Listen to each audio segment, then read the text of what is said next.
Hi all. இப்போ இந்த வீடியோவில் நம்ம என்ன பார்க்க போகிறோன்னா, நம்ம M4K பில்லிங் சாஃப்ட்வேரில் புதுசாக ஒரு ஸ்டாக்கை எப்படி ஆட் பண்ணுறது அப்படிங்கிறத தான் பார்க்க போகிறோம். இதுதான் நம்ம லாகின் பண்ணி வந்தோன்னே வர மெயின் ஸ்க்ரீனு. இதில் வந்து டைரெக்டாக ஸ்டாக்குன்ற ஆப்ஷனையும் கிளிக் பண்ணிக்கலாம்.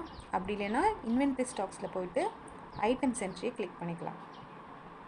ஸோ இந்த மாதிரி ஸ்டாக் என்ட்ரி ஓப்பன் ஆயிரும். இந்த சைடில் டீட்டெயில்ஸ் எல்லாம் ஷோ ஆகும். இங்கே நீங்கள் ஆல்ரெடி சேவ் பண்ணி வச்சுருக்கிற ரெக்கார்டெல்லாம் இந்த பக்கம் ஷோ ஆகும்.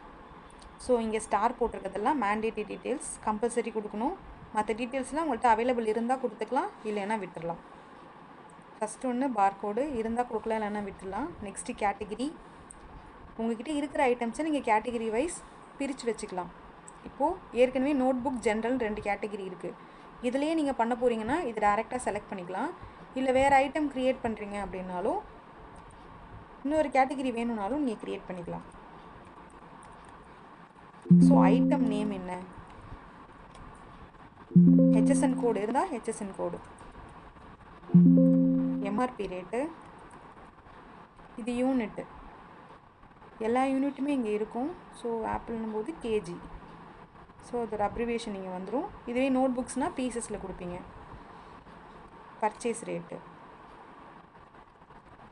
இப்போது நீங்கள் வந்து கெயினை வந்து பர்சன்டேஜில் கால்குலேட் பண்ணிப்பீங்க அப்படின்னா இங்கே பர்சன்டேஜில் கொடுத்துக்கலாம். நான் வாங்குகிற விலையை விட 30% கெயின் வச்சு விற்பேன் அப்படின்னு நீங்கள் நினச்சிங்கன்னா இங்கே 30%ன்னு கொடுத்தீங்கன்னா இங்கே ஆட்டோமேட்டிக்காக அதை பொறுத்து வேல்யூ க்ரியேட் ஆகி இங்கே வந்துடும்.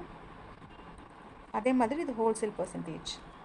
நீங்கள் ரெண்டுத்துக்குமே ஒரே ரேட் தான் யூஸ் பண்ணுவீங்கன்னா ரெண்டுத்துக்குமே அதே பர்சன்டேஜை போட்டுக்கலாம். இதை பர்சன்டேஜை வச்சும் நம்ம பண்ணிக்கலாம், இல்லை வேல்யூவும் டைரெக்டாக கொடுத்துக்கலாம். So GST percentage, minimum stock, மினிமமாக எத்தனை ஸ்டாக் இருக்கும்போது உங்களுக்கு நோட்டிஃபிகேஷன் வரணும் அப்படின்னு நீங்கள் செட் பண்ணிக்கலாம். இங்கே ஒரு 10 கிலோ இருக்கும்போது இல்லை 5 கிலோ இருக்கும்போது எனக்கு தெரியணும், அப்போ தான் நான் ரீஆர்டர் பண்ண முடியும் அப்படிங்கிற வேல்யூவை இங்கே கொடுத்துக்கலாம். இது ஒரு ஐட்டமுக்கும் நீங்கள் எப்படி வேணாலும் மாற்றி மாற்றி பண்ணிக்கலாம். சிலது வந்து ஃபாஸ்ட் மூவிங்காக இருக்கும், அதுக்கு நீங்கள் மினிமம் ஸ்டாக் கொஞ்சம் அதிகம் கொடுத்துக்கலாம். சிலது ரொம்ப ஸ்லோ மூவிங்காக இருக்கிறதுக்கு 1, 2 அந்த மாதிரி கூட கொடுத்துக்கலாம். இது ஃபுல் அண்ட் ஃபுல் உங்களோட விஷ் தான். ஸோ இப்போது உங்கள் கையில் எவ்வளோ இருக்குது அப்படிங்கிறத நீங்கள் இந்த ஓப்பனிங் ஸ்டாக்கில் ஏற்றிக்கலாம். டேட்டு எந்த டேட்டில் இருக்கோ அந்த டேட்டை நீங்கள் செலக்ட் பண்ணிக்கலாம்.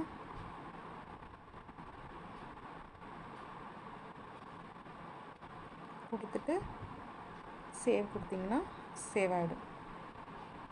இன்னொரு ஐட்டம் வந்துட்டு வேல்யூ கொடுத்து சேவ் பண்ணி பார்ப்போம்.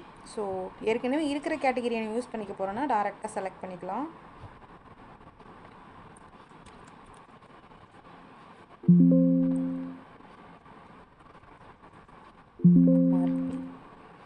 KG, purchase rate. இப்போ வந்து எனக்கு பர்சன்டேஜ் எல்லாம் தெரியாது. ஸோ நான் வந்து இப்போ 50 ரூபாய்க்கு வாங்கினா நான் ஒரு 80 ருபீஸ்க்கு விற்பேன் அப்படின்னா ஸோ டேரெக்டாக இங்கே 18 போட்டால் போதும். அதே மாதிரி தான் இங்கேயும்.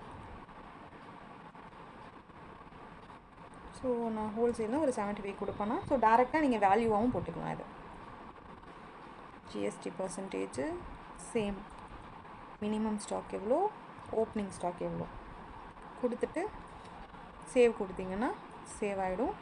டீட்டெயில்ஸ் எல்லாம் இங்கே ஷோ ஆகிடும். தேங்க்யூ.